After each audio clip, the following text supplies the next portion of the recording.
record because I want to record. Um, Also, too, let me say something about you being part of this small community that we have. Uh, you are definitely important uh, to us. Okay, to everyone that's on this Zoom channel. It's very difficult because we're also spread apart. There's some of us are in other parts of the world, and we're trying to find people to gather with and to come together who have the same type of mindset and the same type of thinking. It's very difficult. There are places that we could go to, but we're not going to those places because they're not really being honest with us because they have some different agendas and there's some different teachings out here that could be a problem. That is a problem, not could be, but that actually is a problem for us as a people. And you don't want to get caught up. You don't want anybody to put additional burdens on you. See, that's one of the things that I try to do is to make sure that I don't put any burdens on you as Yahweh's people, and that I don't lead you in the wrong direction. Like, the information that I'm giving to you is because I've studied it. Um, I study the language. I look at the origins, what has been said. I look at the verbs. I want to know how it was said, when it was said, and then I open myself up to the Most High to find out exactly what is He trying to talk to us about. Okay. So let's go ahead and get started in our lesson. We're already behind, but it's all good. Let me see right here. Cool. Just so we can start fresh. All right. For those of you who weren't on class and you're here now, thank you so much for coming. Shabbat shalom to you. Get rid of my picture. All right. So this week's Torah portion is called Wa'era. Okay. Wa'era. And literally what Wa'era means is that, and I appeared. Okay. The I who's speaking here is the Most High Yahweh.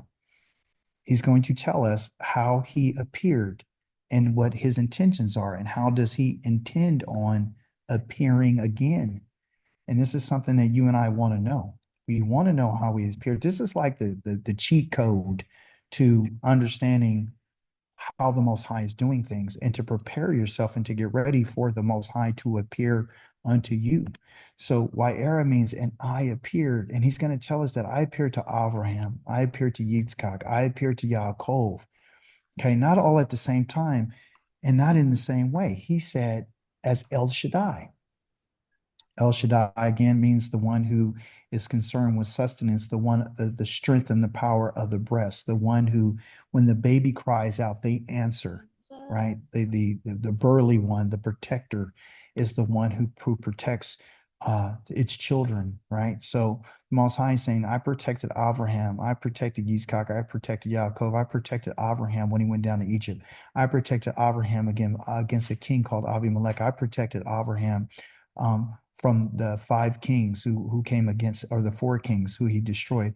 I protected Abraham from so many different things. I protected Yitzchak. I protected him from Abimelech. I protected him when he was in the land of Canaan. I protected Yaakov, right? And each of these, one of our ancestors, he has provided for them. That's why they had an abundance of wealth, abundance of silver and cattle, and they were just increasing. So that word or that name, that title, El Shaddai, speaks to that point. Okay. The Wa'era here again is I appeared. I'm appearing to who? I'm appearing in this Torah portion to Yisrael. I'm appearing to Pharaoh. I'm appearing to Egypt. And I'm not going to appear to them as El Shaddai. I'm going to appear to these individuals as Yahweh. Okay. Because Yahweh is his name. Okay. He says, I am Yahweh. And I appeared to Abraham, to Yitzchak, and Yaakov as El Shaddai, although I did not make myself known to them by my name. And he tells you what his name is Yod He Wahe. This is in chapter number 6 of Exodus. Okay. So this idea of knowing where we left off is talking about this word called yada, yada, yada, yada. You can write this down for your notes. It means to know. So he's saying that Abraham, Yitzchak, and Yaakov did not know me as yada. They did not know me as Yahweh. They did not understand. So I need to tell you what yada means so you can understand this. Okay. Yada, the word yada has three letters. It's the yod, it's the dalet, and it's the ayin. Okay. So you might ask yourself, well, what's so significant about you telling us about each one of these letters, right? So in Hebrew, if you know a word, you got to know what the letters mean, and you have to know what they and what their how they function and what are they speaking to. That's what you want to know. Okay. So each one of these letters has some significance. Okay. So I gave you the names of the letters now, and I'm going to tell you what each one of them means. Okay. So each one of these letters, for example, the yod means a hand. That's what it means. That's what this letter right here means. The next letter, the dalet, means the door. And the next letter is a ayin, which means the eye. Okay. So with all these different ideas and these functions, the hand is used to grab, the hand is used to have power, the hand is used to snatch, the hand is used to control, the hand is used to grasp, to take hold of. Okay. The hand is used to do work. Okay. Just like your hand that you have right now. Okay. Is which your hand is called a yod. Okay. So, and then the letter dalet, okay, what means a door. And what does a door do? How does it function? It functions by moving back and forth. It opens and it closes. It makes some type of separation between the inside and the outside. And this makes reference to a tent door, or it could be a door in a house, or it could be a door in a storage. It can be any type of door. The function is always going to be the same. Okay, even in the tabernacle or the temple, it's the door that's opening and closing, that's revolving back and forth in movement. When you talk about the eye, you're talking about something that you use to see. Okay, to see what? To see the work. Okay, you need to see the door. Okay, so in Hebrew, the root of this word is called da. Okay. And da basically means to open the eye. So to know something means to open the eye.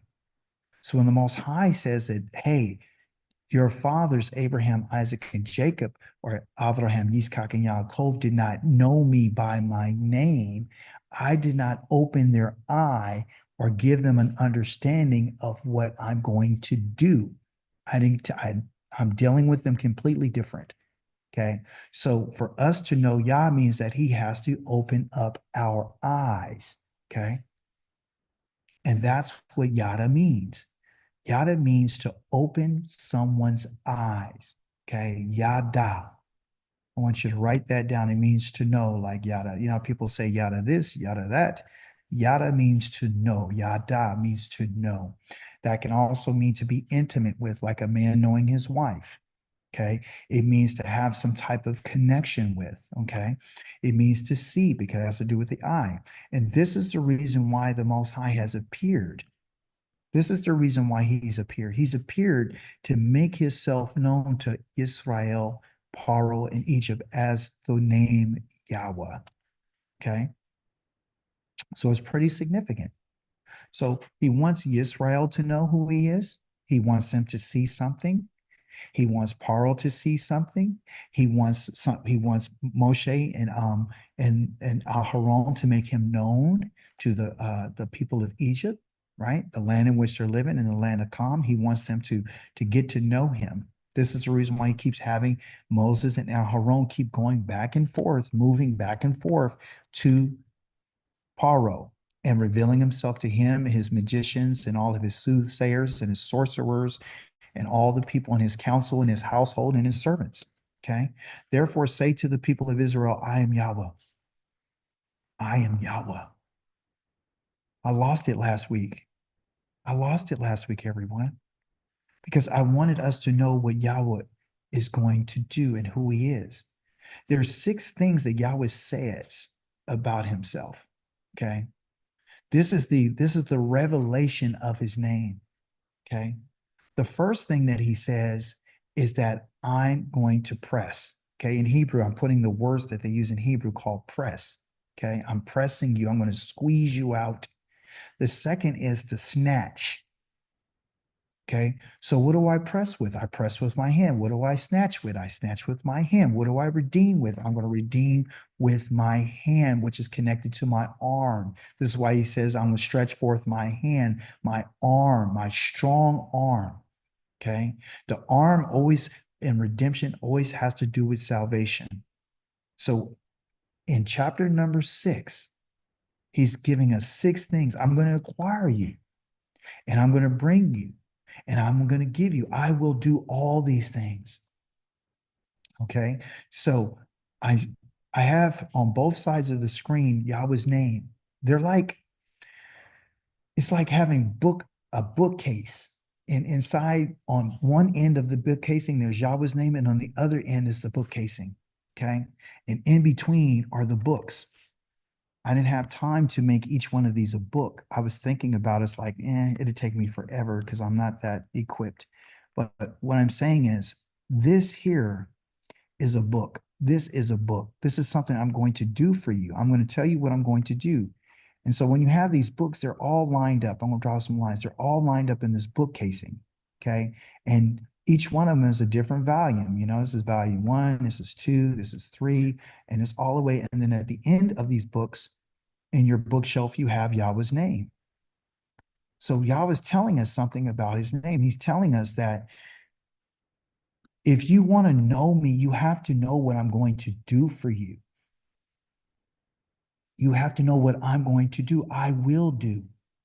Okay. I will do this for you. So I'm going to press, I'm going to snatch, I'm going to redeem, I will acquire, I will bring, and I will give. And Akika, what are you talking about? What is he going to press? What is he going to snatch? What is he going to redeem? What is he going to acquire? What is he going to bring? And what is he going to give? The first thing he's going to do is I'm going to press you from underneath. Okay. I'm going to press you from underneath your burdens. I'm going to snatch you away from your bondage. I am going to use my strong arm to redeem you. I will redeem you with a strong arm. I will acquire you as my people, and I will give you, right, and bring you into the promise.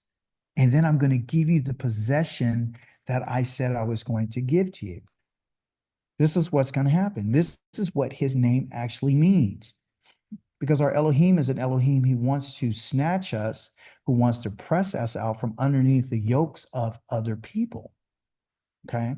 So, an only way this can happen is through a strong arm. Okay. When he says that you're my people, it's because he uses his strong arm so you can become his people. He has to snatch you out away from others in order to bring you to the promised land that he promised to your fathers, Abraham, Isaac, and Jacob, in order to give to you the possessions that he made a promise to them. So when we talk about Yahweh's name, right, he's saying that these are the things that I'm going to do. I'm going to do 6 things for you to prove to you that I'm Yahweh. So on one end of the book casing, it's Yahweh. On the other end of the book casing is Yahweh. So out of all 6 of these things, the Most High puts his name, his signature on the front of it, and he puts it on the end of it to let you know everything in between is how you will know who I am because of what I will do. So when someone comes and says that they're him, if they're not doing these 6 things, then they're not Yahweh. They have not been sent by Yahweh. Okay. The New Testament has not freed us from our burdens. It has not alleviated the bondage that you and I are in. We don't see the Most High strong arm delivering us from any of these things and from our enemies. Therefore, because we haven't been delivered and we haven't seen this arm, we are no longer gathered and acquired as a people and gathered together. Neither have you and I been brought into our promise, and neither have we been given the promised possession that he promised to our fathers, Abraham, Isaac, and Jacob. So Yahweh's name is very, very significant. Okay. Here's something that's mentioned in Psalms 91. It says, because he loves me. Again, he's going to tell us 6 different things that he is going to do. Okay. He says, because he loves me, I will rescue him. Because he knows my name. He knows my name. I will protect him. He will call on me and I will answer him. And I will be with him when he is in trouble, and I will extricate him and bring him honor. I will satisfy him with a long life and show him my salvation. Why? Because he knows my name. Why? Because he loves me. We have attached ourselves to the Most High, and this has been something that has been dedicated, like out of our own faithfulness and out of our own dedication. It's not only through this idea of our emotions, we're emotionally connected and we say that we love him, but it's also through this commitment through our actions and our deeds, which is clearly a reflection of our relationship with the Most High Yah. Just as Yahweh has worked his deeds 6 days during the week, look at that, 6 days. And on the seventh, he rested. Now he tells us 6 things that I'm going to do for you. Oh, praise be to Yah. I'm trying to remain calm today. 6 things that he says I'm going to do. 6 days he's worked, which is reflective of his love and his concern and his commitment and his dedication to humanity. And not only humanity, but everything that he's ever made on the face of this earth. So when he tells us these 6 things, he's making reference to his 6 works. Oh, praise be to Yahweh. Oh, hallelujah. Wow, praise be to Yahweh. Yahweh has definitely showed us through the Torah this week about a message.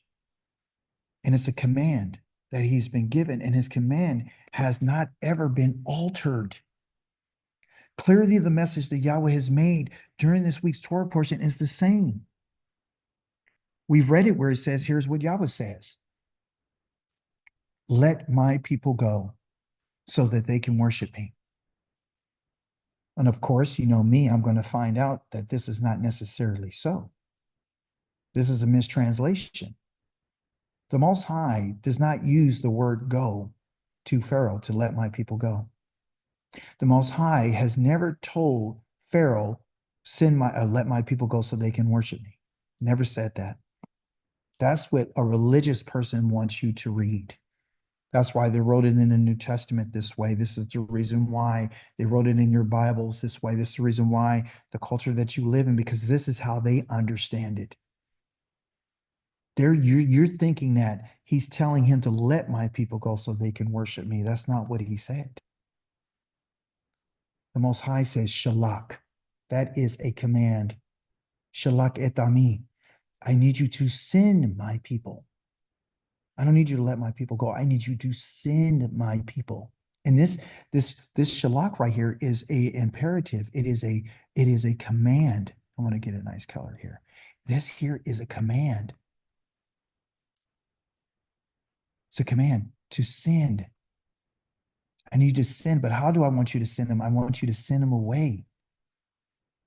And what kind of way? Casually? How do I want you to send them? I want you to send them away forcefully.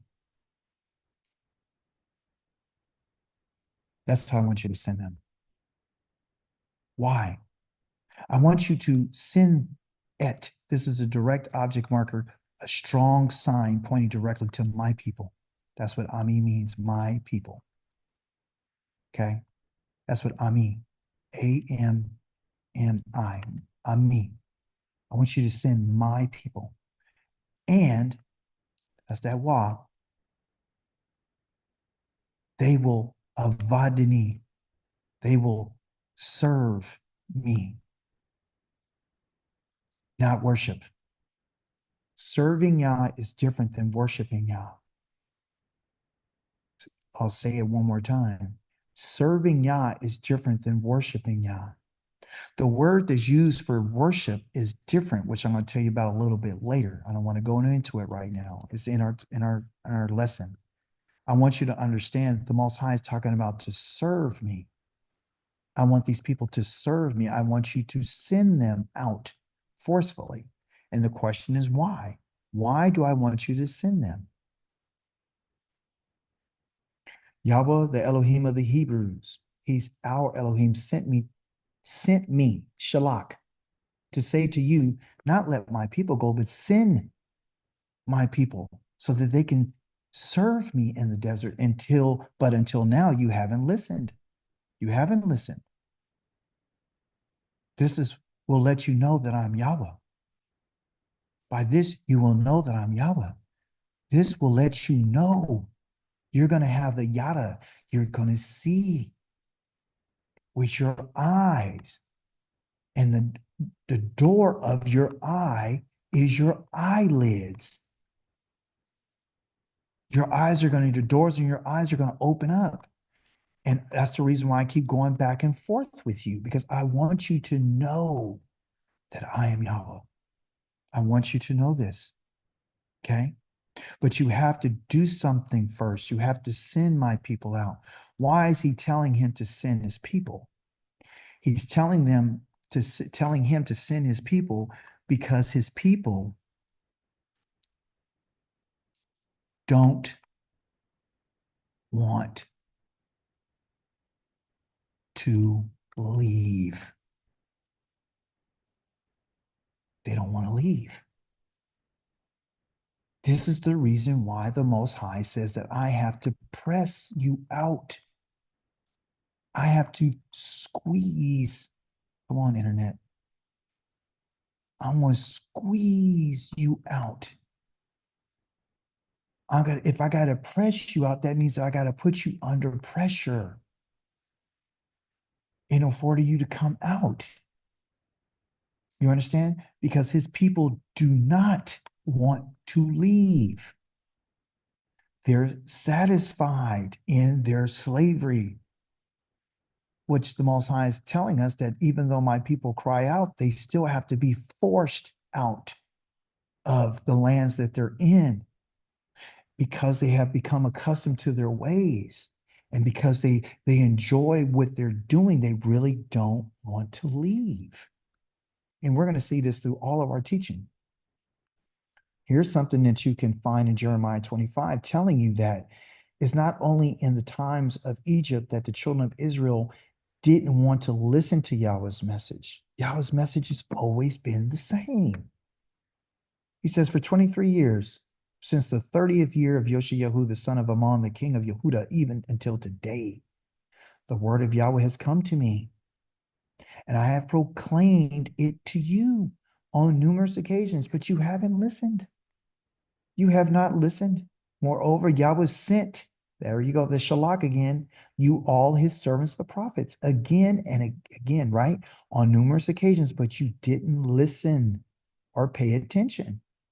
The message was always, okay? So the message is unaltered, okay? The message was always, every one of you turn back from his evil way and from his evil actions, then you will live in the land Yahweh gave you and your ancestors forever and ever. That's the message to the children of Israel. When the Most High was talking to Pharaoh, he was telling Pharaoh, to send his people out. Why is the Most High talking to Pharaoh? Because the children of Israel are powerless. They have no power. Power is by the hand. So when we talk about Yah, we talk about his power. We're talking about his hand. We're talking about his arm that is connected to his hand. You talk about his arm, you're talking about his strength. You're talking about his power. So what the Most High wants everyone to know is his strength and his power. And the only way they're going to know this is by his hand, which is the first letter in his name. He has to move it. He has to use it. He has to use it to what? Strike his enemies. With what? With that rod. You understand? So when he's talking to Paro, everyone, he's not talking to the children of Israel. He's talking to the one who believes that they have power. He's matching power against power. The children of Israel are slaves. So there's certain messages that the Most High gives to kings, and there's certain messages that he gives to servants. And we should be able to make a differentiation or a distinction between the two.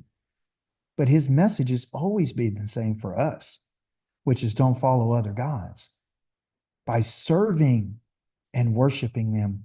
Going back to what I told you we were going to talk about.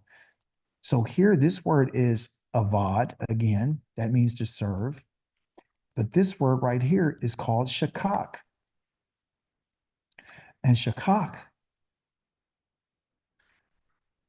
literally means to bow down and bring yourself low. I need you to go to the low. I mean, the lowest.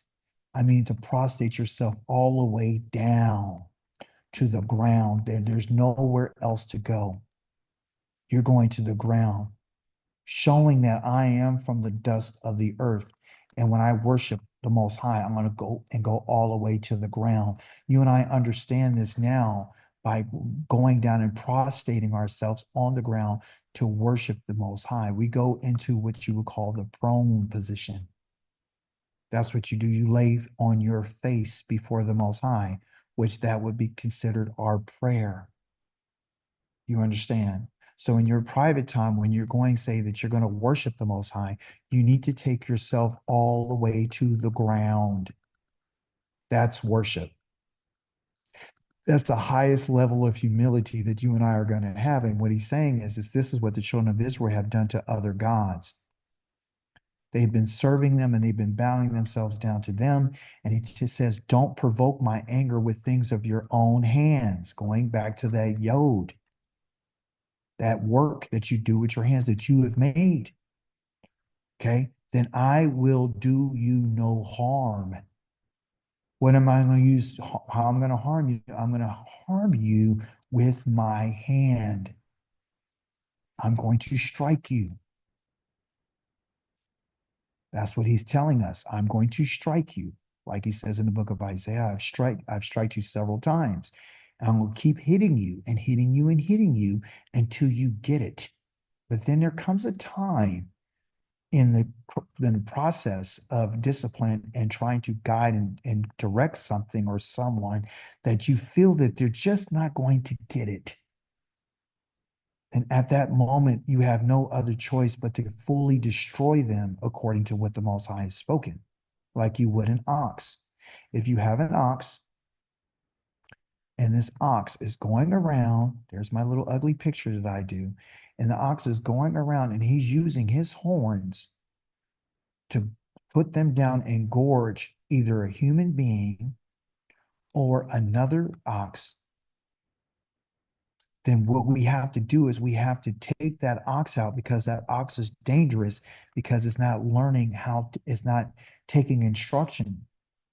It's becoming violent and it's hostile and it's dangerous and it doesn't have any regard for life. And I can't allow it to continue because it's destructive because of its destructive nature, because it just doesn't want to give into the discipline. He says, but you wouldn't listen to me. Okay. Just like Pharaoh wouldn't listen, just like the children of Israel. When Moses went to him, he said, they're not listening to me. So that you could provoke me with your products of your hands to your own harm. Everything that you and I have done as a people to the Most High has been to our own detriment and has been to our own harm. And the Most High saying, if I won't do you any harm, but if you won't listen to me, I'm going to have to harm you. Just like you see in your Torah portion. This man would not listen. He would not listen. I put this here. I was going to take it out because I don't want you to feel like I'm insulting you, because I'm not trying to insult you. I'm trying to get you to understand that all of us have to acquiesce to what the Most High has said. He says, if you make yourself stupid, you'll stay stupid. Why is this important? Because what we're talking about is us becoming aware or having awareness about the Most High and becoming to know him. Okay.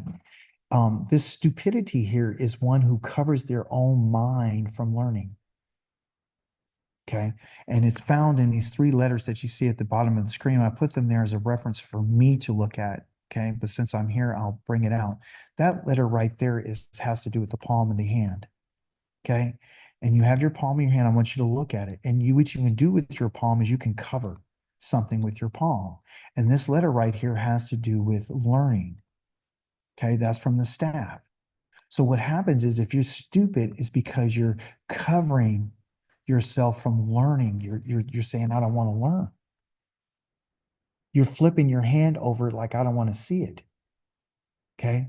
And a kasal is someone who's stupid. Someone who's stupid in Hebrew is one who is a fool. That's a fool. Okay. So if you want to be foolish, because you're the one who's making yourself foolish, you're going to stay foolish. But if you want to learn, then you're going to learn, because everything that we're talking about is about learning. But I will set apart the land of Goshen where my people live, and no swarms of insects will be there, so that you can realize, meaning you will yada, that I am Yahweh, right here in the land. This is what I want you to know. I want you to know it in Egypt. I want the people that are around to know and realize and understand and have some intimacy, and I want them to see it. I don't want them to cognitively just talk about it. I actually have to have them see it with their own eyes. I don't want them to believe it. I want them to see it. Okay. In Hebrew, this word Goshen is a place where the children of Israel were. And it was a pleasant place. It was the most beautiful land of all the land of Egypt. That's where the children of Israel were dwelling. Okay. Just the reverse in those letters right there is a gimel in Hebrew. I want to show you a connection right here. The first letter is a G, a gimel. The next one is a sheen, and the last one is a noon. Okay. Down here, I have the letters, but they're in different order. One is a noon, and then we have the gimel, and then we have the sheen. So they're the same letters, they're just arranged differently. The word here on the bottom, nigash, nigash,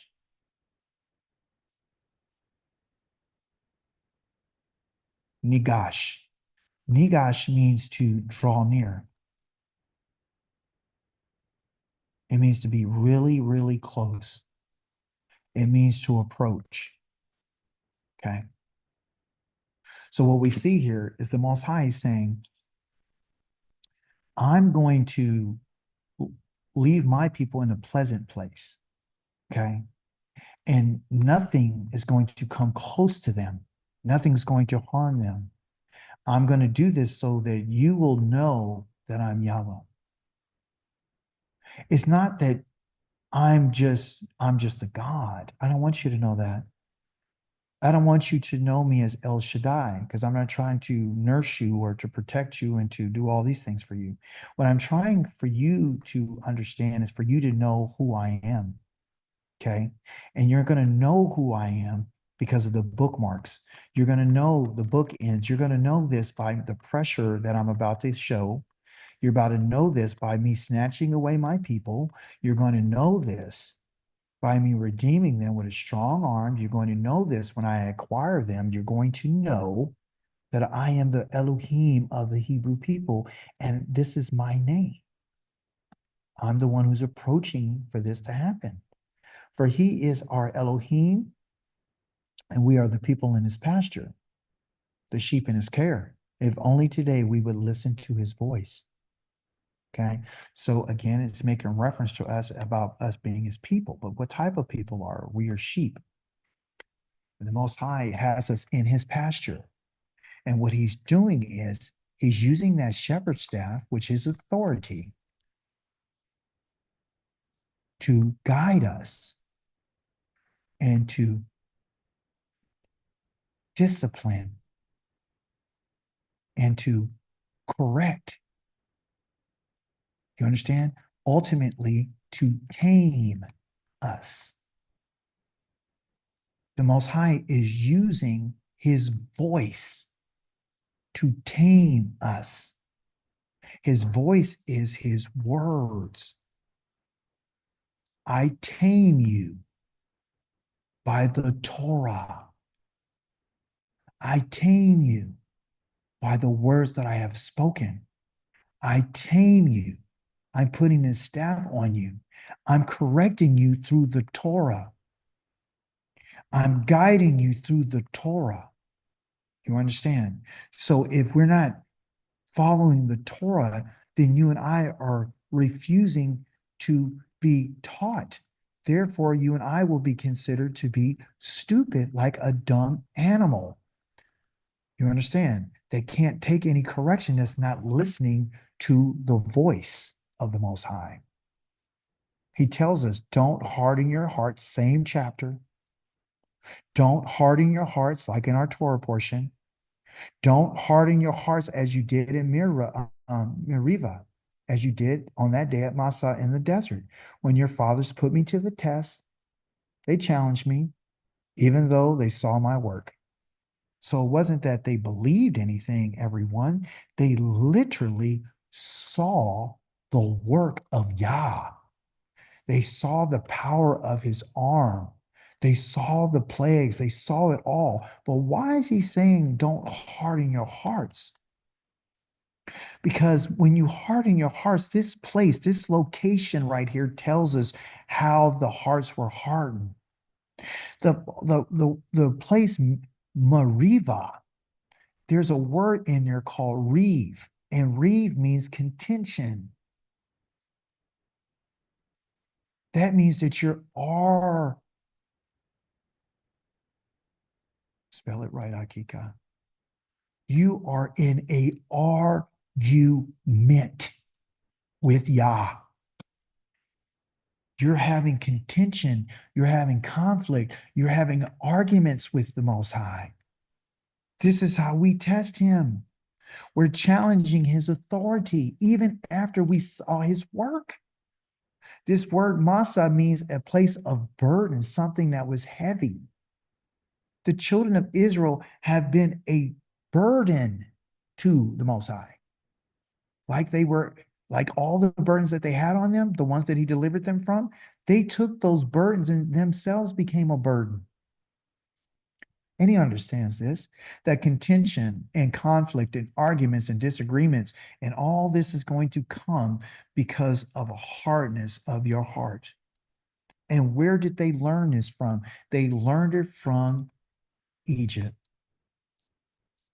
They learned it from their masters. They learned it from their enemies. They learned it from idolatry. This is what they learned. This is what you and I are learning. We're contentious against the Most High because of what we're learning from our masters. Our masters that are in the nations and our enemies' lands, they are Yahweh's enemies. They are in idolatry, and the Most High has to reveal his arm to them in order for them to know him. You see? Because once this happens, then all will be revealed about who the Most High is. So we're instructed, don't be like your ancestors. The day that you and I hear his voice, he says, don't harden your hearts. Don't do it. Okay? Don't do it. What are we talking about? Pharaoh, at the beginning of the book of Shemot, of Exodus, is talking about he was concerned that the children of Israel would leave the land if they ever got into a war. He figured the people would turn on him. So he invented a way in order to weaken them by putting upon them labors, by putting loads and burdens on them and putting them to servitude and to unalive their children. More specifically, their sons. We take away the strength of the family. We take away the strength of the people. We take away their ability to fight for themselves. See? So there's a war going on. And the Most High is bringing war to Pharaoh. That's what I want you to see. This is not a Bible, Sunday school Bible lesson. This is the truth. Our Elohim is an Elohim of war. He's making war against the gods of Egypt. He's making war against Paro because he believes himself to be a god. And more importantly, he's at war with the will of this man and the will of the people, of the nations. He's at war with the will of Israel. Yahweh's at war. That's why he's called Yahweh Zavaot. This is the reason why he uses his armies to bring about the destruction that he brings in order to save his people. I'm against you, Paro, king of Mizraim, you big crocodile lying in the streams of the Nile. You say, my Nile is mine. I made it for myself. Here is found in Yechezkel, which is known as Ezekiel, the idea behind why the Most High is against Paro and why he just gives us the name Paro. Why does he give us the name Pharaoh? Why doesn't he give us actual name? They're different pharaohs, but they all had different names, right? But one thing that they all have in common is this title. And what Pharaoh means in Hebrew means the mouth that speaks evil. The mouth that speaks evil, right, is the one who says that I am an Elohim and I am God and I have made this myself. You see? So the will of this man that we're dealing with in Exodus and Shemot is the one who has an idea and a self, he grandized himself. He elevated his own person above the Most High, and this is what the Most High is going to tear down. The reason why the Most High uses the Haftarah this week in the book of Yechezkel is because in the book of Yechezkel, we have this word called Kazakh. And you will see it again, Kazakh. Okay. And Kazakh means to grab hold of. Okay. With what? With your hand, with strength. This means he. So anytime we're dealing with Yechezkel or the book of Ezekiel, the Most High is saying, this is what I'm going to do to the children of Israel. This is what I'm going to do to the Pharaoh. This is what I'm going to do to Nebuchadnezzar. I'm going to use you to tell them, I'm going to grab hold of them with my strength and by my hand. This is the Most High telling us how he's going to do what he's going to do. So Paro is the one who says, my now is mine. I made it for myself. He's taking credit for Yah's work, what Yah has made with his own anthropomorphic hand. Okay. Paro. When we talk about Paro, what we're talking about in this Torah portion is his mind. It's how his mind is working.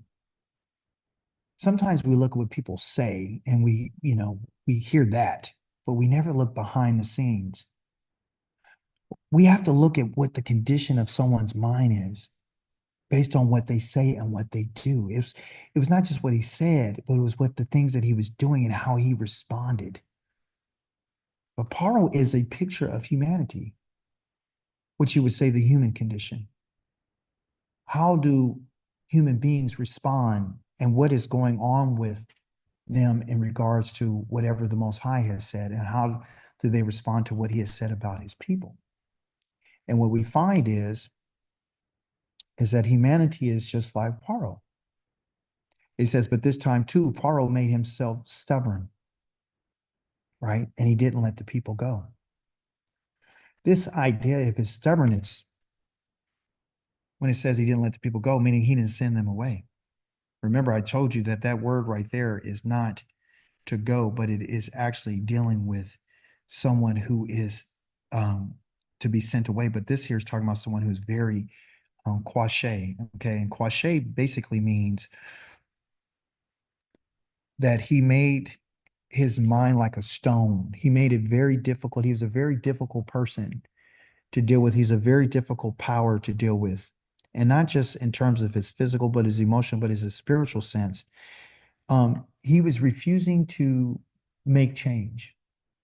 And often too, when one hears something that is not what they think or how they think things should go, they're very reluctant to making decisions that will have to cause them to change. It's the mindset. It's the inability to want to change the course of action. So you're so bent on what you've been doing. You're so quashe, you're so hard, you're so difficult that you're saying, you know what? I just can't see myself doing anything. You're so inflexible. And that's what Paro was. And that's what the human condition is to be this way. Even though Paro saw signs, He saw wonders and he saw plagues. He still didn't want to listen to what the Most High said. He still did not want to obey.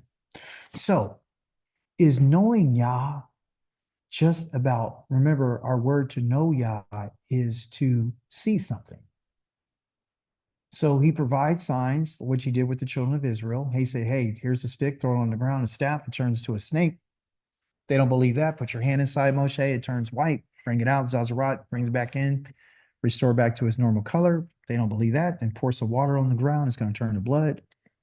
And then after that, they'll believe. They'll accept you. They'll accept that, you know, I sent you. Because people want to see signs and they want to see wonders. And the Most High knows that. There's a lot of questions about, well, why did the Most High, you know, take a staff and then put it on the ground and it becomes a snake? And then the magicians did the very same thing and they had snakes and then his snake ate their snake. Isn't he practicing witchcraft? Is the Most High talking about, hey, I'm against to see sorcerers, and yet he's performing sorcerer type acts? My response to that is the fact that the Most High will use and whatever he needs to in order to get someone's attention. He knew that Pharaoh was going to ask for that sign. He knew that. That's why he told Moses, take this staff. And when he asks you, when you see him in the morning, he's going to ask you for a sign. Do this. So the Most High is answering people according to what's in their hearts.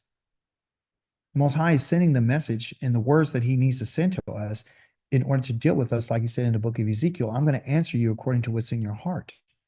Whatever idol that you serve is the response that you're going to get from that idol. If you worship the other gods besides the Most High, I'm going to respond. I'm going to answer you according to the idol that's in your heart. That's in chapter number 14 of Ezekiel. So a lot of us who have been in Christianity, the Most High has been dealing with us according to the idol that we served. You see, you know, the one that tells us to eat his body and to drink his blood.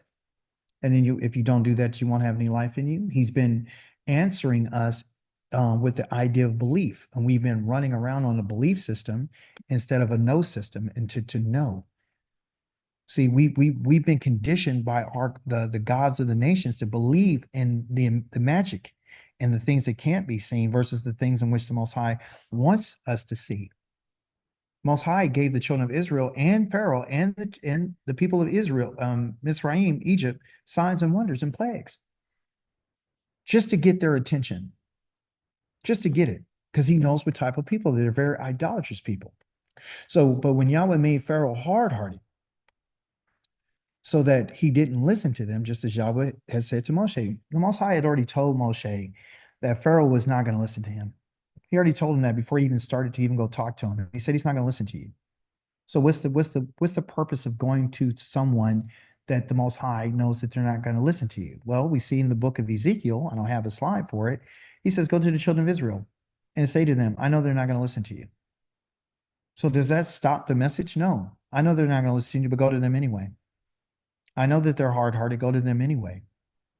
You see, because Yahweh's plans and his purpose are going to be fulfilled regardless to who believes and who doesn't, or who sees and who doesn't, who knows who doesn't. How do we see things and how do we feel about things are immaterial.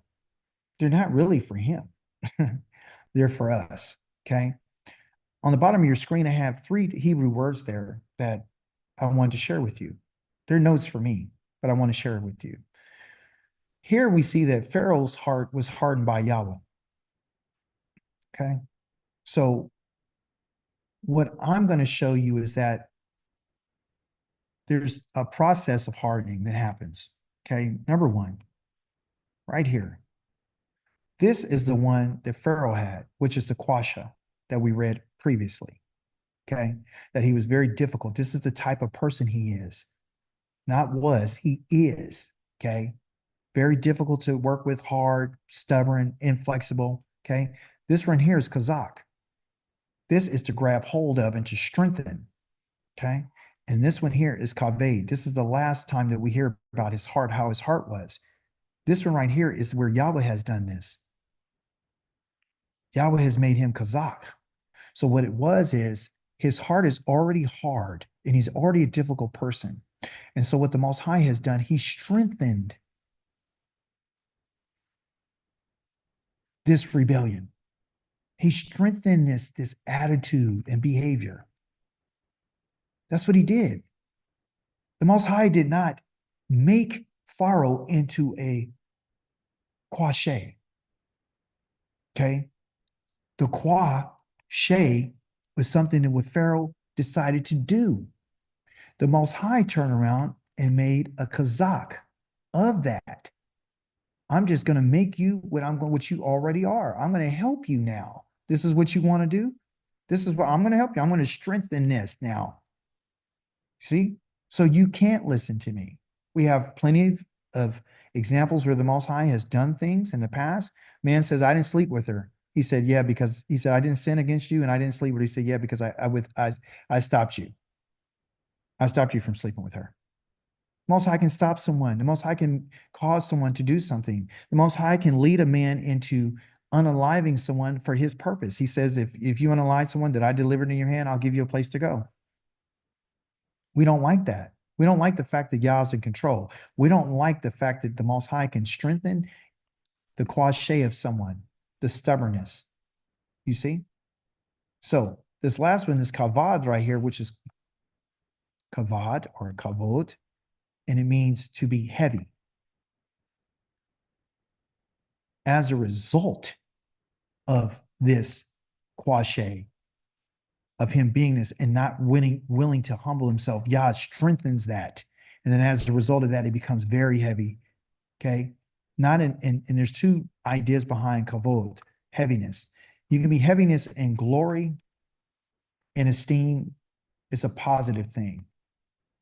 Or the negative is you can be heavy in a burden, or I would say oppression.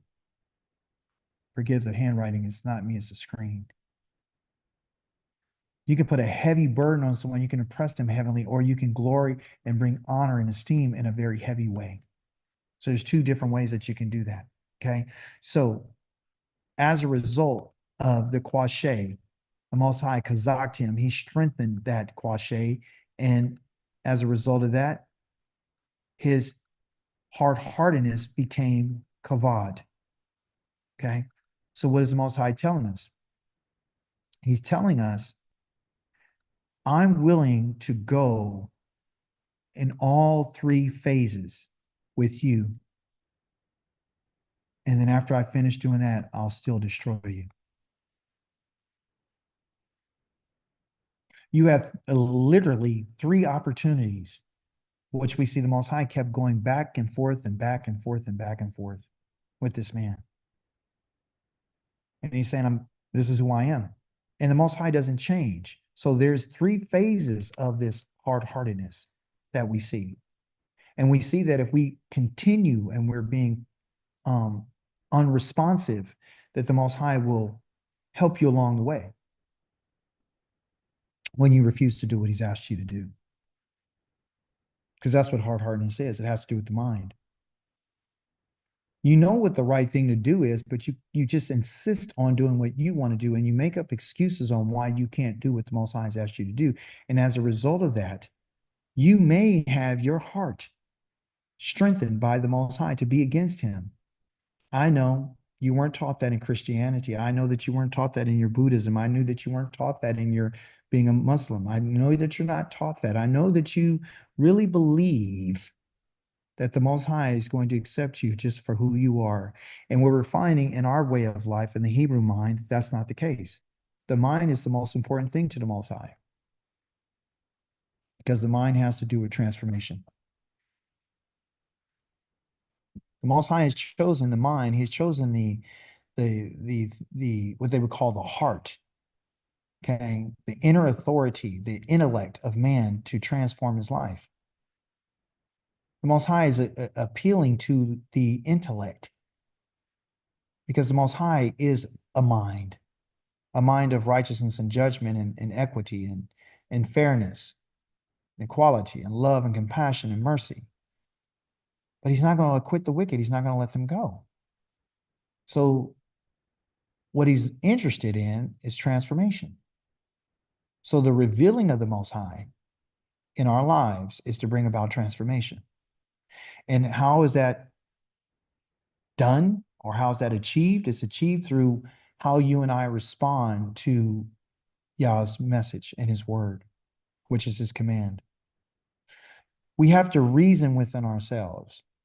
We have to use our intellect. We have to use the tools that we have in order to achieve the goal, which is to change, to be transformed, and to become something different.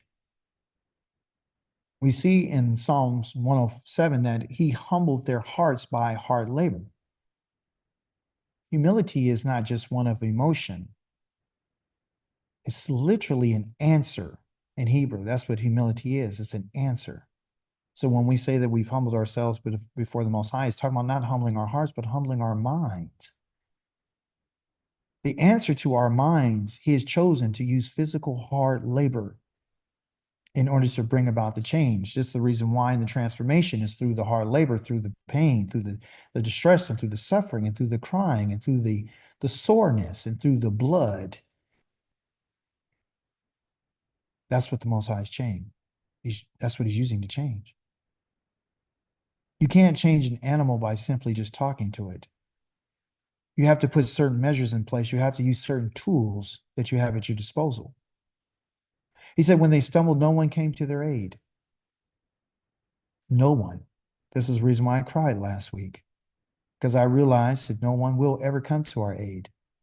And for me, that's pretty scary. I'm terrified at the fact that if the Most High doesn't come, then we're done. In their trouble, they cried to Yahweh, and he rescued them from their distress. Point being, he's humbling their minds through intellect. He wants that to be the catalyst that cause us to start thinking. Now, a lot of us are doing very, very well for ourselves, using our minds. We're in positions of power, and that's good. That's really good. But we cannot forget what our ancestors had to go through to get us to where we are. We should take advantage of the fact that we're strengthened by our intellect. I always encourage, especially we got a lot of scholars on this channel right now. We got a lot of people that read and study. We got CEOs on here. We got professors. We got people that are just in the highest level of education. And I commend you. I'm for that 100%. I push my own children to go to the highest levels that they can. I want you to use your mind. Most High wants us to use our minds, but he has to humble us. And he does that through the challenges that we face. Again, we're at war and we're an army. In any relationship that has to do with the army, I'm a previous soldier myself. I understand the ideas behind duty and responsibilities, and also the idea behind responsiveness. In the army, our job is to make sure that we are ready and available for when we're called to service. I found something interesting I haven't seen. I've been studying the Torah for over 10 years. I never saw this because, I don't know, probably just went past my mind or whatever, or I wasn't really that dialed into the language. But now I find that there's a Hebrew word in here that I want to share with you that brings a little bit more context to what our duties and our responsibilities are and why it is imperative for us to be responsive to the Most High and to be willing to make moves quick, and we need to be decisive in our actions. It says, Pharaoh will not listen to you. He's talking to Moshe. Then I will lay my hand on Egypt and bring my armies, my people, the sons of Israel, out of the land of Egypt with great acts of judgment. When I first read this, I was deceived because there's a comma after the word my armies. I'm thinking he's talking about, I'm going to bring my armies, right? Which is the insects, the lice, the flies, the frogs. Those are part of his armies. Okay. his weapons are the plagues, the blood, to cause the actual land to be in corruption through blood and through uncleanliness and the flies and the feces and the lice. These are all part of his armies. But in Hebrew, it tells us that I'm going to bring out my people. My people are the armies. Not only am I bringing my armies, but these are connected.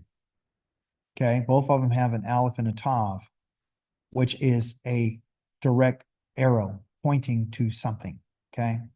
So when he says, I'm going to bring out, okay, I'm going to bring, that's right, this Hodseti, right? Well, Hodseti, like he said, I'm going to bring you out from underneath the burdens of the people.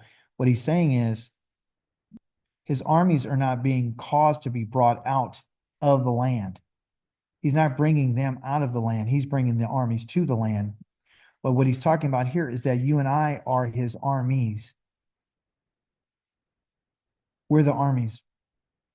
We see evidence of this when the Most High has us out in the wilderness and he arranges us in a certain order around the tabernacle. And when we go through our processions, he lined us up after he did a head count in the book of Numbers that shows us when he counted us, which is the book of Numbers in the wilderness, where he has designated us as his army.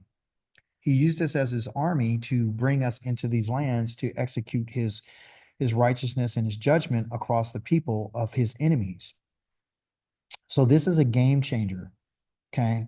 The game changer is that we're not only his people, we're greater than that. We've actually been called to a duty and a responsibility.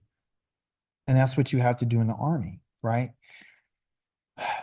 The army is there was this idea of being ready, but we were taught to always be prepared. And we always were given the instructions to obey the orders. Otherwise, you would face consequences. And last of least, you have to be willing to wage war or go to battle. So as Yah's people, what he's doing is he's preparing us to be prepared, to be ready. We need to be prepared because when the Most High brings this war, what he's going to do across on the nations, that's what his intention is. You and I need to understand that if you and I have not obeyed his orders, if we're not listening to the instructions, then you and I are going to find ourselves in a place of what they would call, I used to, I don't want to say what happened to me, but I would say that they would court martial you because I never got court martialed, but you would get court martialed if you weren't listening to orders. There were certain things that they would do to you if you broke orders. They would give you what they call an Article 15 or Article such and such, or an article. They have a military code for responses to disobedience. So just like they have an order of service and what a person is supposed to be responsible for, and if you're not responsive enough, then this is what we're going to do. Yes, I see your hand, Michelle. Go ahead.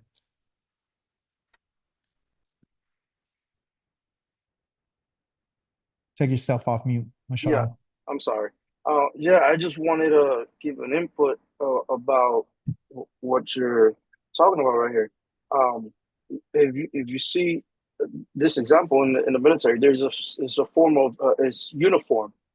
There, everything is uniform. Everything is in sync. Everything is ecod, right? How they move. They're supposed to move as a unit. So this is, if we start really looking at Torah and and start realizing that we should be striving to be like him eh, because we were made in his likeness. This is the whole meaning to the whole to me, in my opinion, the whole meaning of being made in his likeness is so we can strive to be like the Most High in every chance we get.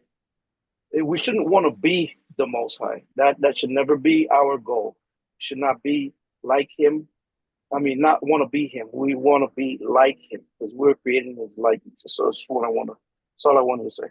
All praise be to the Yahweh for that, because that's the truth. I mean, when we think about, like I shared with you earlier this week, that my desire is to be like him. And I asked him, is that okay? And of course, my answer was, as you stated to me, it's a difference that you're making between being like him and trying to be him. We're not him, but we need to be like the Most High.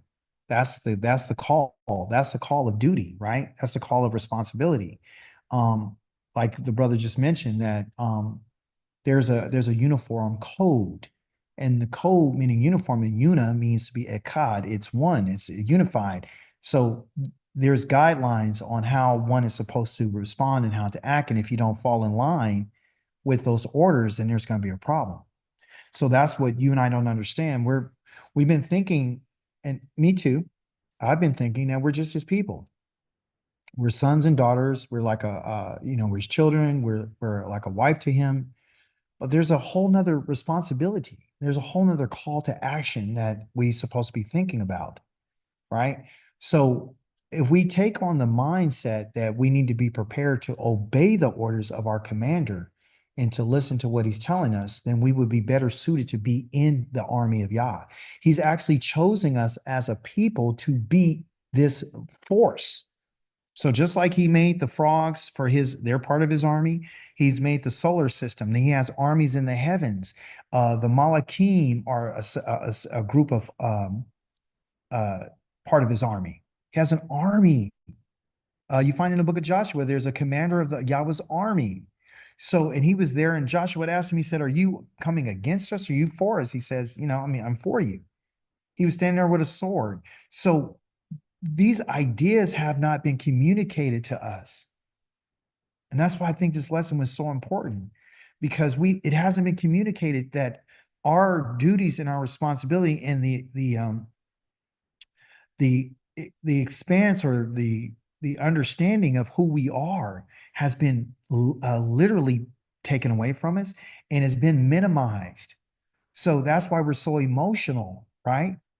You know what I'm saying? That's why we're so emotional. So last week when I was, boo-hooing and crying like a baby, is because I'm thinking about it as a people. Today, I can't do that. Today is when the Most High says, Kazak, Kazak, Vanit, Kazak, be strong.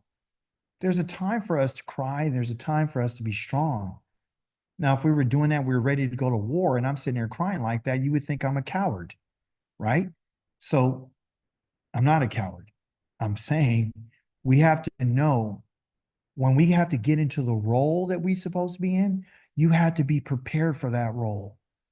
You understand? So when we're following the Most High, it is about following orders.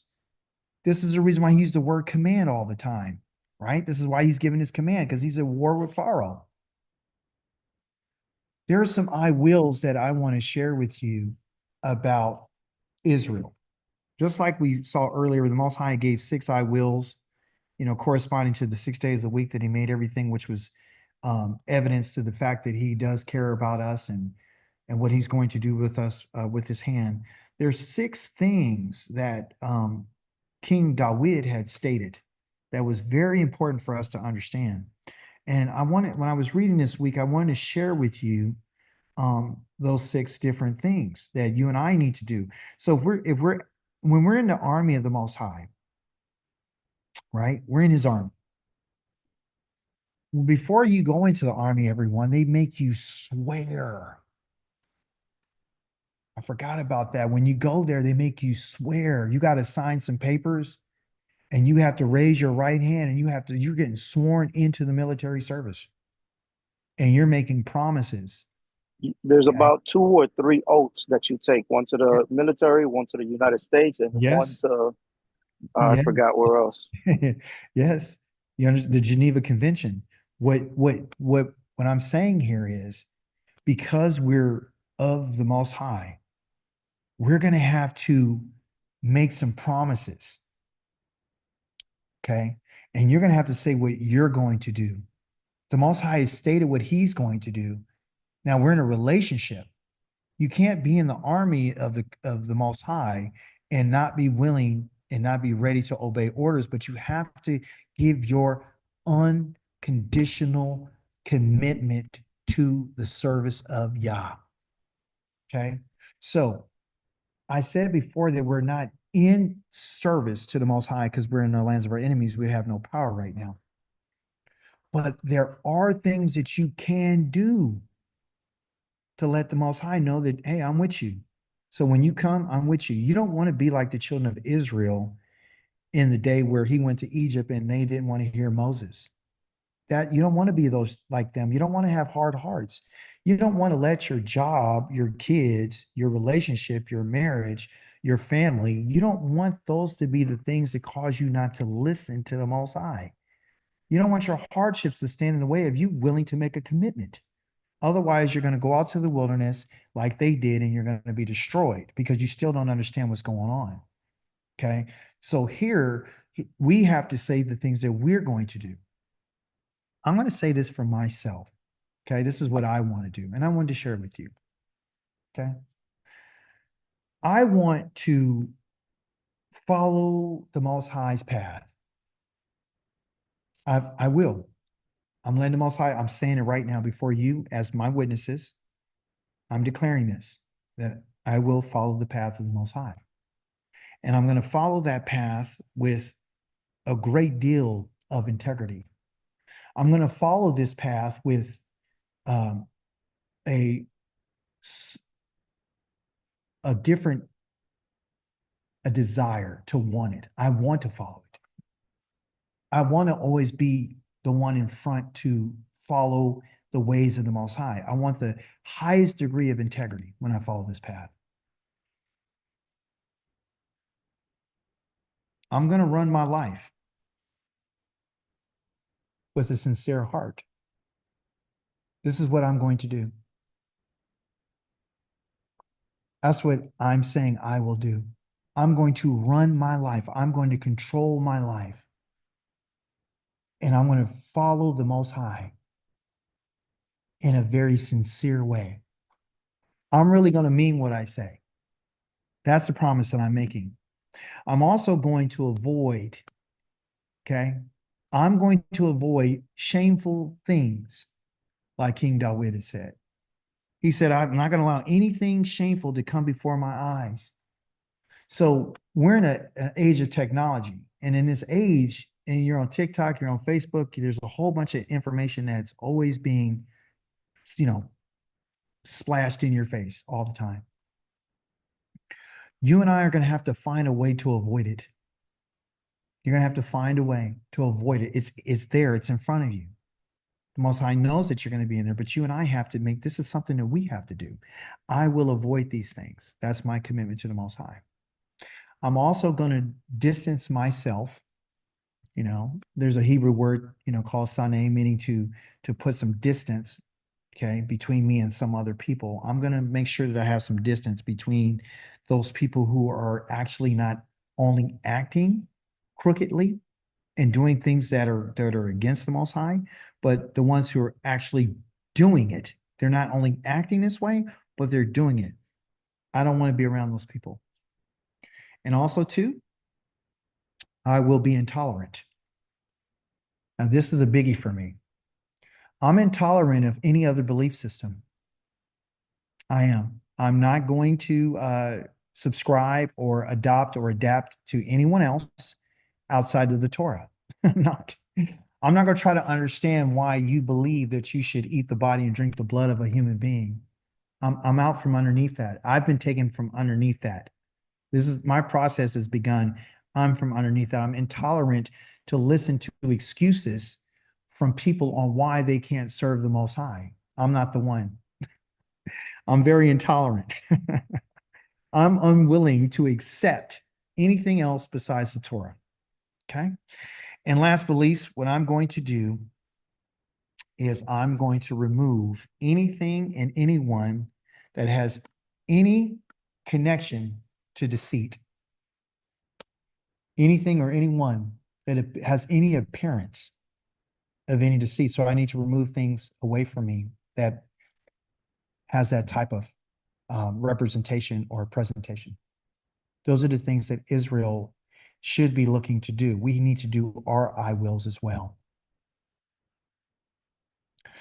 In our Torah portion, the mind is spoken of a lot. talks about how hard someone's heart is, right? And the word for heart in Hebrew is called lav or lave, depending on how you conjugate it. But the lave is the mind, okay? It's the authority within, right? It's the inner person. It's the one that we talked about, the reasoning, which is the authority within. The authority is that the shepherd staff, which is the first letter, which is the lamed, and the within is the bet, meaning the house. So it's the, when you talk about your heart, you talk about your mind, it's talking about the authority within. It's your reasoning, it's your logic. How are you coming to the decisions that you're making, right? So the Most High wants us to see something about the heart, and he wants to see what we can do, right? It says, whoever among Pharaoh's servants feared that Yahweh had said, oh, excuse me, whoever among Pharaoh's servants feared what Yahweh had said, had his slaves and his livestock escape into the houses. But those who had no regard for what Yahweh had said left their slaves and livestock in the field. So, when you read that this week, you were saying, okay, well, this is talking about the Most High bringing thunderbolts down. They were mixed with fire, and it's like a total, it's a storm that's never been seen before. The Most High is lighting everybody up. He's destroying the trees with lightning. He's destroying the animals. He's destroying everybody. He's wiping everybody out. Prior to this, the Most High had asked, or excuse me, he didn't ask, he instructed Pharaoh to instruct his people to make sure that whoever wanted to live or didn't have their animals destroyed, to bring them inside. So what we see is Yah's mercy, but we also see this attitude that our king has when he's at war. He didn't want anyone innocent to be unalived. So he instructed their leader to, hey, you know what? I'm doing this tomorrow. I'm bringing a storm. It's gonna, it's gonna be terrible. You've never seen it before. Give everybody the heads up. Okay. But it says here that the people who did not, and I have it highlighted here, lo sam libo, okay? There's that lav right there, which is the authority inside, or the mind, or the decision making, or the reasoning. It says, on why I share lo sam. Sam means to set, okay? They have up here who had no regard, but they don't tell you what's the regard. The regard happens in the mind, right? So we saw earlier the word regard means I want you to know me. This is not talking about knowing. This is talking about how I want you to set your mind. So what we see is we see set and we see mind. So when you put those together, you have a mindset, okay, which is the Lev Sham, right? Lev Sham. So Yah is saying those who have a mindset to listen to what I'm saying, who believe what I had said, previous, past tense, those are the ones who their slaves and their livestock in the field. Those are the ones who lived. The ones who did not have any regard are the ones who died. So he's saying if you don't have the mindset, if you don't set your mind to listen to what I'm saying, you're going to die. That's the message. So lo sam libo, whoever is the individual who doesn't set their mind right or who doesn't have the mindset, you're going to die. Because that's what happens in war.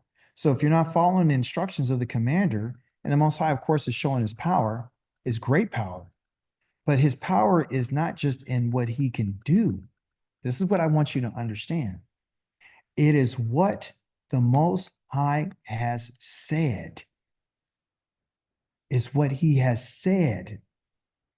That's what I'm trying to get you to see. So what he has said is what he has commanded. Because he's a military commander that's giving commandments. Do you understand? So if he's at war. So if you're not listening to the commandments, then your mind is not in the right place and you're going to be unalive. You're going to die. That's what he's telling us. Okay. Not just for him, it's for us too. And he says, for this time I will inflict my plagues on you yourself and on your officials. This is something, a whole nother verse. I'm only giving you the chapter that we've taken this text out of. I don't give you the verses. And the reason why I don't give you the verses is because I want you to read the chapter so you can get context on what was said. So you have to go and find it. I want you to read the chapter. I don't want you to read a verse. I don't want you to be like, how we were in the past as a Christian. You would strip out one verse and say it means this. No, find context, find out what the surrounding circumstances were, find out, where they were, who's involved, all that. So you will know, okay, let me put the pieces together. So he says, for this time I'll inflict my plagues on you, yourself, and your officials and your people, so that you will realize that I am without equal in all the earth. Okay. So again, is talking about someone realizing something, but I know that the word realize is this word right here called Teda.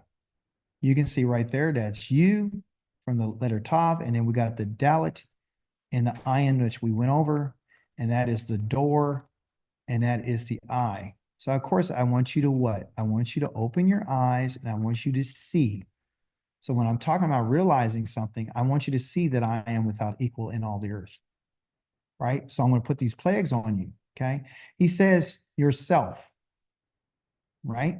And the plagues right here is this word, all. So all there is discipline you with all these things. I'm going to strike you, okay, with that staff right here. But I want to hit not yourself, I want to hit your mind. They got yourself. So you can see in English, Anglit, Angalit in Hebrew calls Angalit. In English, he says yourself. That's right here. And you wouldn't get the beauty that the Most High is talking about. Here is your Libikat, Libb, uh, Libikat. Your Libikat, okay? So the Libikat is right here. So what is he talking about? I'm talking about your love. I'm talking about that inner authority. That's what I'm talking about. Yours. The ka right there is yours. I'm talking about your authority. I'm talking about, when I'm talking about yourself on you, what I'm talking about is your mind.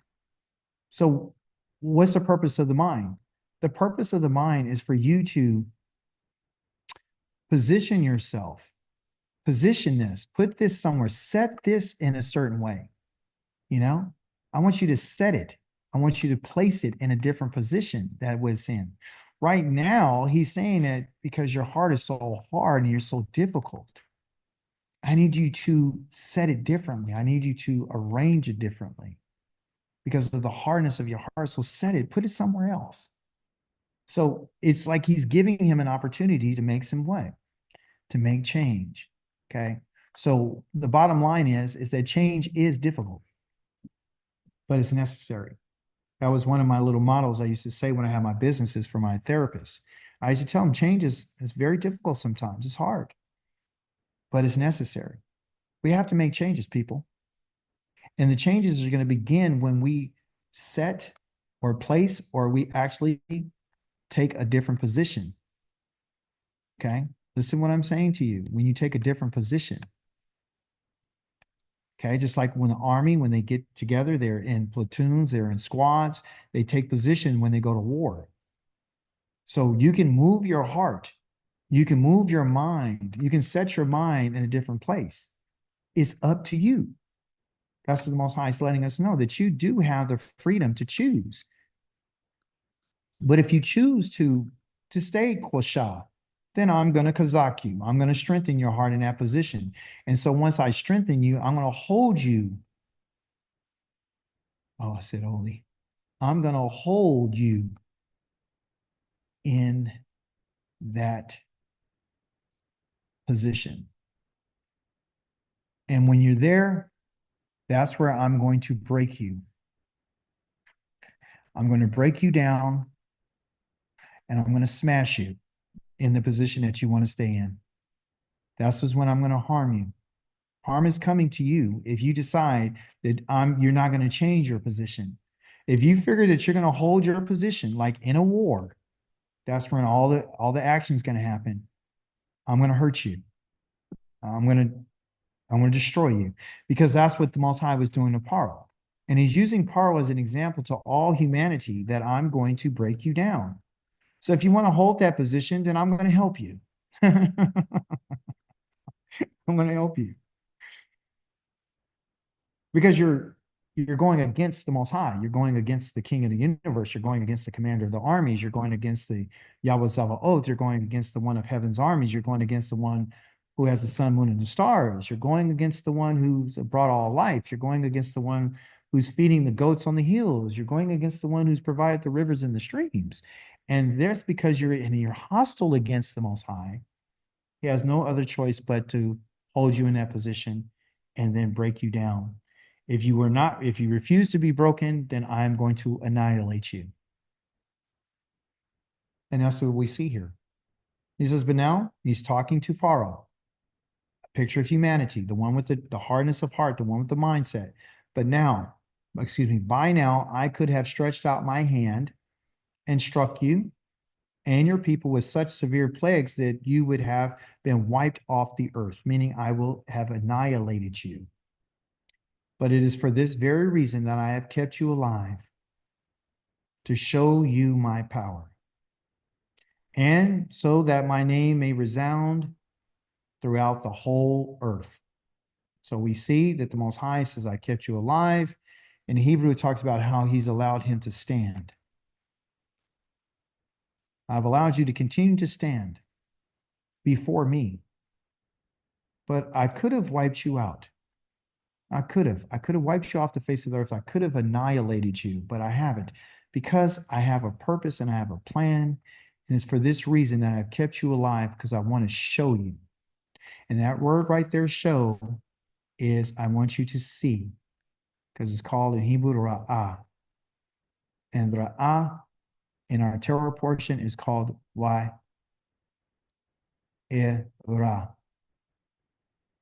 You understand?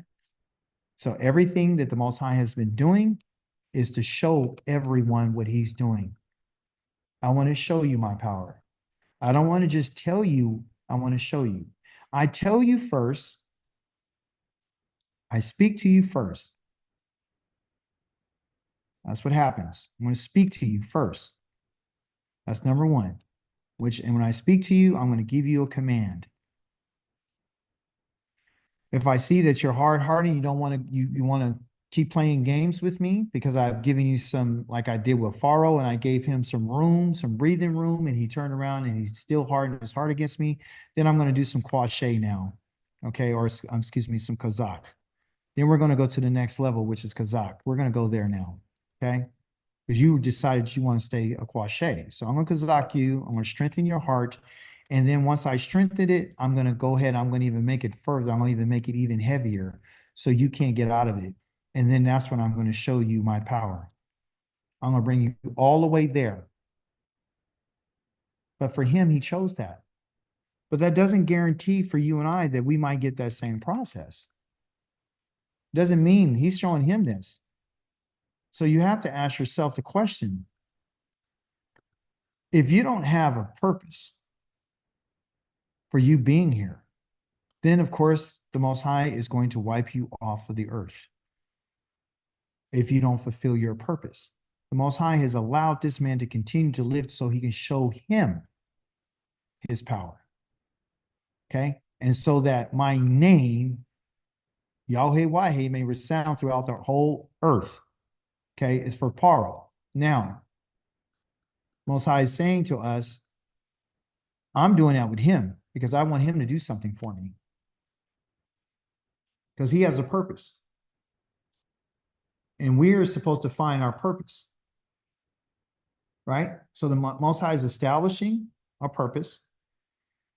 What he wants to do is he wants to establish his name throughout the whole entire earth. That's the reason why he allowed this man to live. That's the reason why he allowed him to, to go through those different stages of hardness of his heart. Most High chooses to do whatever he chooses to do. So I chose to establish him to allow him to stand before me. And also, too, when he says that my name may resound, I want the people to write a book, a scroll about me. Pharaoh's whole purpose, everyone, in what they call the book of Shemot was written, and he was chosen and selected by Yah, so you and I can get the message that you and I are reading today. He wrote that for you. He raised Pharaoh up for you, and he rose him up for me, and he rose him up for the generations, all generations, to understand who Yahweh is. That's the significance of the Most High. And he wants us to understand this by his power that is clearly spelled out in the Torah. His power is clearly spelled out in the Torah. That's the purpose. So the only way for you and I to come to know Yahweh's name, and I'm going to try to wrap this up so you can walk away today with a full understanding of why you should not be listening to anybody else. The New Testament does not give you a scroll that has been established for the purpose of showing Yahweh's power. It hasn't shown Yahweh's powers. It hasn't. The Most High is using this man and his experience in order to write it down in text in order for us to get it. And I'm going to tell you why. Because Yhwh, he wants to appear, and he's going to appear. Yhwh doesn't mean and I appeared. It means I will appear as well. Just depends on how it's conjugated. And the Most High wants to appear not only to Pharaoh and to Egypt, he wanted to give out a broadcast in a scroll to tell everybody about him coming. That's why when you read in the Psalms this week, you saw all these different verses and chapters about how the Most High is king and how he's robed in majesty and authority and how he's merciful and how give him the glory that's due to his name. And at his presence, the mountains are going to melt. And at his presence, this is going to happen and so forth and so on. Because the Most High is going to appear to us and he's going to appear to the world again. So you and I will know him. By knowing him is he actually wants you to see him. He wants you to see his works and he wants you to have an experience with him. And after you see and you have an experience with him, then he says, now I'm known. So earlier we read that he says, because he knows my name, I'll rescue him because he loves me and he knows my name. Right? By us having an emotional connection to the Most High is not significant enough. It's not enough. You can care less about my tears. What the Most High wants me to know is to yada, which is to see him and to have an experience with him, not just my personal experience. Because if you talk to any Christian, any religious person, any spiritual person, they're going to tell you about all these experiences they have with the Most High. And they're not consistent with everyone else. Everyone has their own experience. What we're finding is the Most High is not talking about you having a personal experience. This is out the door. That's why Christianity is not working. Because it's not consistent. It's not uniform. Like the brother said, it's not a uniform code. You know, you're operating in the army different than someone else. You go on somewhere else and you have the Holy Spirit and someone else doesn't. You have the gift of this and they don't. No, it don't work like that. What the Most High is talking about, everyone, is for all of us to have exactly the same experience.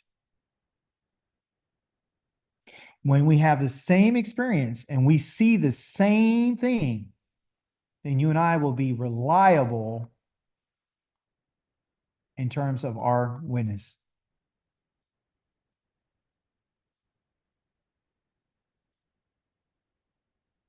We have to say the same thing. We have to see the same thing so we can have a valid testimony. Right now, people are saying, I'm going to try to stay low. Now I get. We need a valid testimony. The New Testament, you have, Matthew, Mark, Luke, and John, written by anonymous authors that nobody knows who the authors are of the Gospels. And they all have different stories that don't line up. That invalidates the testimony, okay? Yah is saying that I'm not going to be fully understood and known until you see me, until you see the works of my hands, until you see that yada. When you see that yada, whoo, praise be to Yahweh. When you see that yada, okay, Remember, the Yad is the hand. When you see Yahweh's hand, that means that his arm has been extended. That means there's going to be salvation. When you open your eyes, then you're going to see. That means you're going to have an experience. You understand? In the Psalms, it talks about, and you can read it today, it's Psalms 91 or 92, all the way to 97. That's going to tell you exactly what's going to happen when the Most High comes. I didn't have enough time to go over it. We talked about how it's going to be an earthquake, the whole earth, not just some part of the earth. The whole earth is going to shake, but it's not going to lose its foundations.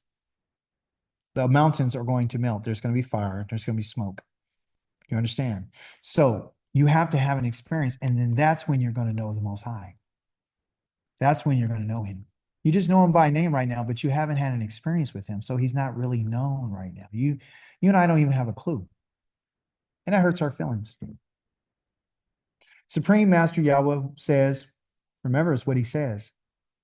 Once I have gathered the house of Israel from the peoples among whom they are scattered, once I have shown my holiness in them as the nations watch. That means they're seeing it. Then they'll live in their own land, which I gave to my servant Yaakov. Okay? So the gathering again has to do with his name being revealed, like he's revealed it to the children of Israel when they were in Egypt. And now he's saying, and of course, we're in Ezekiel, and the gathering, before I go, let me just stay right here. I italicize this right here because that has to use with his hand. And okay, that has to do with his hand, because that's what you gather with his hand. He's telling you, once I have gathered, meaning I use my hand to gather them. Kazak right here is right here. The first CH is right here, it's the ket. The Z right here is this, ze, and the K right there is the quaf. That's Kazak. Kazak. The Kazak right there is to grab hold of. And you use the hand to grab hold of. That's why he's talking to Ezekiel. Because I'm tell you what I'm going to do. When I have gathered, grab them with the hand of Israel, the house of Israel, from among the peoples, okay, whom they are scattered. I have shown my holiness. Shown. That's the Ra'ah again. That's the Resh and the Ayin. The Aleph. Once they see it, that means that if I have shown, that means I have what? I have Yhwh. I have appeared unto them. Okay? Because that's what that means. I have shown. Anytime the Most High shows up, he's coming to appear. Do you understand? So this is what's going to happen. So when he's talking about when I have shown my holiness, when I have appeared, the nations are going to see it. They're going to watch it. And I'm going to bring them in their own land, which I gave to my servant Yaakov. Again, to go into their own land, that means that he has to bring us, which goes back to one of the 6 things he said he's going to do. If he says the house of Israel, he's telling you that you're my people, that I've acquired. I've already acquired you. Okay. Then he says gave. That's the possession that we talked about. Okay. That's the possession that I talked about. Okay. See, so you see these ideas that are inside of him, right? About the things that he's promising, that he's going to do. That was in your Haftarah. He says they will have security when they live there in the land, building houses and planting vineyards. Now, when you're building a house and you're living somewhere, that's your life. You're going to build something. You're going to build it with your hands. You're not going to believe it. You're going to build your house with your hands. What else are you going to do? You're going to do planting. What do you do with planting? You use your hands. They're going to live in safety. That safety right there is your salvation. It's not going to heaven. You're going to your land. Once I have executed judgments, meaning justice and righteousness. Okay? That's what justice and righteousness is, against all their contemptuous neighbors. Then they will know. Yada. Then they'll see. They're going to see then. Yada means to see. They're going to see. They're going to have an experience with me. Then they're going to know. Then they're going to understand. I don't want you to believe nothing. Someone asks you, what do you believe? I don't believe nothing. Messes them up every time. What do you mean? I don't have to believe nothing. I have to know it, people. I got to see it. Well, you don't believe you ain't going to heaven. You don't believe you ain't saved. I can care less about that.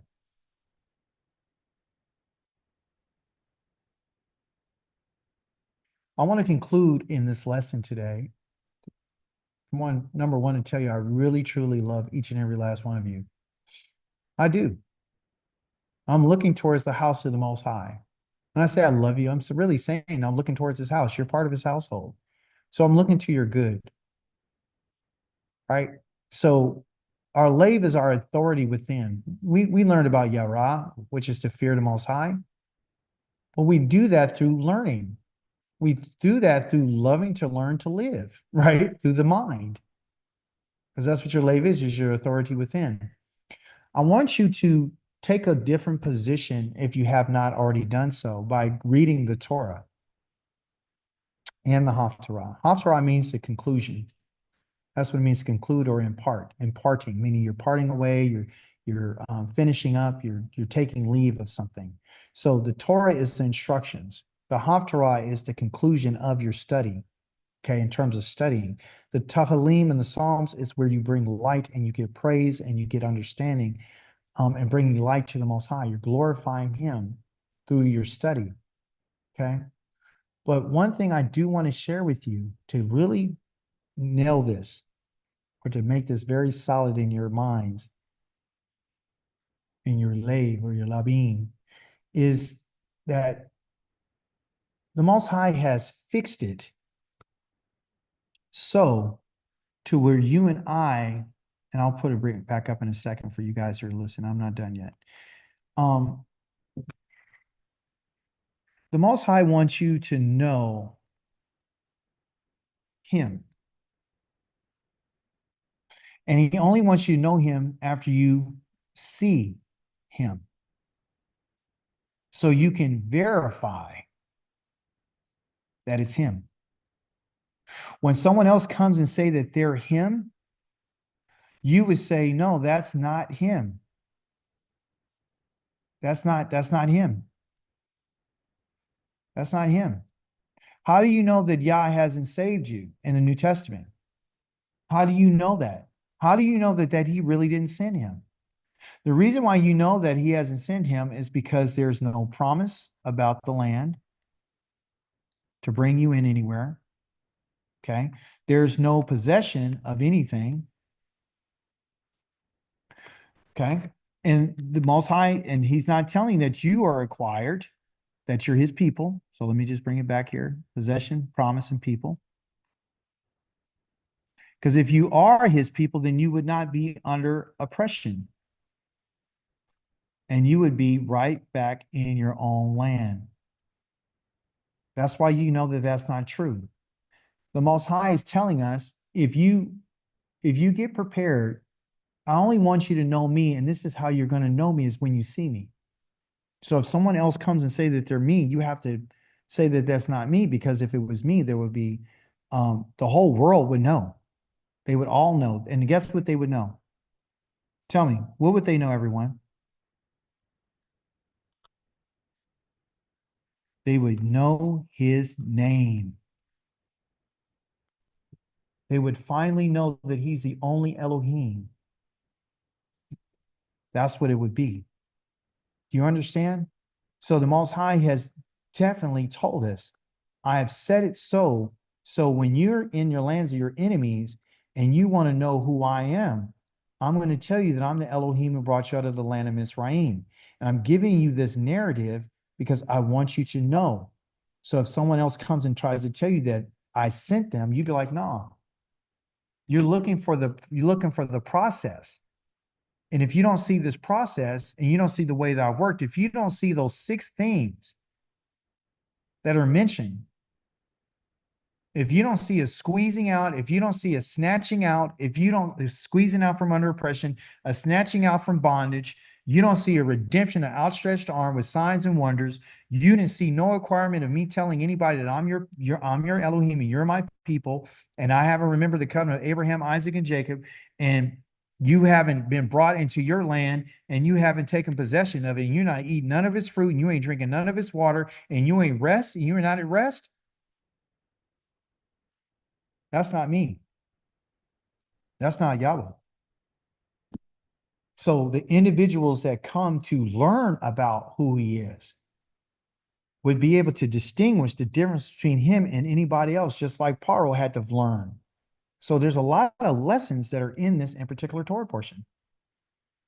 But if you're to leave with anything today, I want you to know how to identify if Yahweh has done something. Don't believe nothing. He wants you to see it. Hopefully that makes sense. Again, learn, have it backwards. Love to learn to live. You have to learn. You got to love to study so you can learn how to live. That's what he wants. He wants us to love to learn to live. And you do that through the Torah. You do that through your study. That's how you change your position. You change your mind.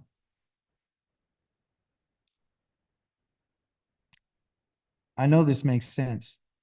I know it does. I know it does. Okay. Um, and I'm so happy that the Most High has given us an opportunity to share this time together. Let me see. I can't allow you to go without you participating. Let me see here. Let me see here. Let me see here very quick.